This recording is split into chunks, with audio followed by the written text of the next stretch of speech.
एक भक्त भोले का चला कांवड़ चढ़ाने को। चलते चलते सारे साथी निकल गए आगे, वो बेचारा रह गया अकेले। उसने मांगी थी मन्नत, इसलिए नंगे पांव ही चलना पड़ा।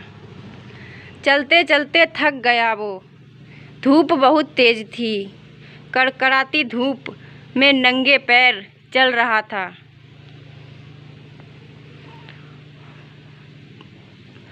वो भोले का भक्त था, उसे बहुत आशा थी कि भोले उसकी ज़रूर सुनेंगे। वो चलता ही रहता, बिल्कुल विश्राम नहीं करता।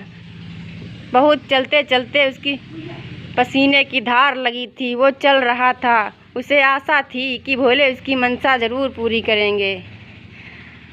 चलते चलते वह बहुत थक गया था। तभी एक पथिक वहाँ पर आया। जय भोले। जय भोले। अरे कहाँ जा रहे? बहुत तेज धूप हो गई, बैठ जाओ, थोड़ा आराम कर लो। नहीं, हम भोले के भक्त इसीलिए नहीं आराम करेंगे। और सारे लोग कहाँ गए? और सारे लोग पीछे छूट गए, हम अकेले जा रहे हैं। तो हे भोले बाबा, इनकी सुन लो। ये भक्त आपका बहुत परम भक्त है, इसकी सुन लो प्लीज। इसे जल्दी से पहुँचा दो, बहुत तेज धूप है। ये अकेला रह गया, बेचारा नंगे पैर है। इसकी सुनो हे भोलेनाथ।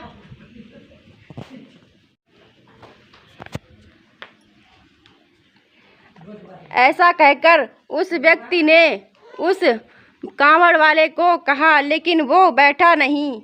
वो परम भक्त था, उसे आशा थी कि भोले उसकी ज़रूर सुनेंगे, इसलिए वो चलता ही रहा और किसी की नहीं सुनी। ना किसी भक्तों का मन भी बड़ा दृढ़ होता है, उन्हें पता है कि भोले ज़रूर मिलेंगे। सावन का महीना था, भक्त बड़ा दीवाना था भोले का। वो चलता ही जा रहा था, उसे पता था।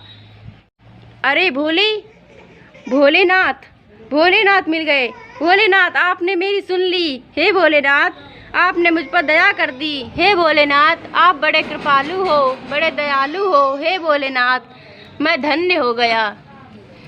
हे भोलेनाथ, मैं अकेला रह गया था, मुझे विश्वास था कि आप ज़रूर मिलेंगे। मैं बिल्कुल विचलित नहीं था, मुझे विश्वास था आप ज़रूर मिलेंगे। हे भोलेनाथ, मुझ पर कृपा की है, वैसे ही सब पर करना। सब आपके परम भक्त हैं, सज्जो मन से भी भक्त को भोले को मानेगा, उसे भोले ज़रूर मिलेंगे। जय भोलेनाथ की। वहीं दूसरी तरफ एक भक्त था जिसके मन में कपट था, जो लालची था, जिसे ये चाहिए था कि भोलेनाथ से मैं जाऊंगा, कांवड़ चढ़ाऊंगा और उनसे बहुत कुछ मांग लाऊंगा। ऐसे भक्त जिनके मन में कपट होता है, उनके साथ क्या होता है ये भी देख लो। अगर भोलेनाथ के से मिलने जाना है तो मन साफ होना चाहिए, कपट नहीं होना चाहिए। ये भक्त मन में बहुत सा लालच भरे भोले से मिलने चला। उसे ये आशा थी कि भोलेनाथ मुझे भी मिलेंगे, और वो चल रहा था। उसे ये नहीं पता था कि भोले तो सब जानते हैं, मन की बात पढ़ लेते हैं, और वो मन में कपट लिए चला भोले से मिलने। चलता ही रहा, चलता जा रहा था और उसके भूख लगी थी। वो सोच रहा था कि कहीं कोई दुकान दिख जाए तो खा लूँ कुछ, पेट में चूहे दौड़ रहे हैं। वो सोच रहा था कि यहाँ कोई दुकान नहीं दिख रही है, भूख लगी है। चलता ही जा रहा था, सोच रहा था पैर भी बहुत थक गए हैं, किसी सवारी पे बैठ लूँ, किसी वाहन पे बैठ लूँ, क्या भोलेनाथ देखेंगे? मैं बैठ ही लेता हूँ, कोई वाहन दिखे तो सही। क्या सोचता ही जा रहा था कि तभी एक व्यक्ति, वो मूर्ख व्यक्ति सोच में पड़ा था कि कुछ खाने को मिल जाए, भोले क्या देखेंगे, अगर मिल जाए तो मैं ज़रूर खा लूँगा। वो ये सोच सोच के परेशान था कि बहुत तेज़ भूख लगी है, कुछ खाने को नहीं है, अगर मिल जाता तो मैं खा लेता ज़रूर। तभी एक व्यक्ति उधर से आता है, वो कुछ खाने को लाता है। कुछ भक्त को खाने को दे दिया। वो प्रसन्न हो गया बहुत और खाने को बैठ गया।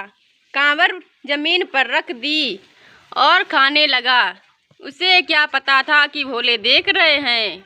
वो सोच रहा था भोले बाबा क्या देखेंगे, मैं खा लेता हूँ, उसके बाद जाऊँगा कांवर चढ़ाने। ऐसा सोचकर वह बहुत खुश था और खाते जा रहा था। उसने पेट पूजा कर ली। फिर वो सोचा अब चलता हूँ, ये भी लिए जाऊँगा, रास्ते में फिर खा लूँगा और जाने लगा। तभी भोलेनाथ की ऐसी कृपा हुई। देखो उसके साथ क्या हुआ। अरे वो तो गिर पड़ा जमीन पर और उसकी देखो भोलेनाथ ने क्या दशा कर दी। बेचारा उठ नहीं पा रहा था। शायद भोलेनाथ गुस्सा हो गए।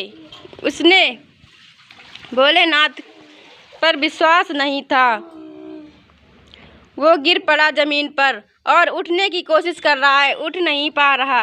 भोलेनाथ ऐसे ही करते हैं। जो व्यक्ति उनकी मानता नहीं है वो सोचता है भोले बाबा कहीं नहीं है, ये सब तो ऐसे ही ढोंग है, और मन में कपट लेकर जाते हैं कांवर चढ़ाने, तो उनके साथ यही होता है।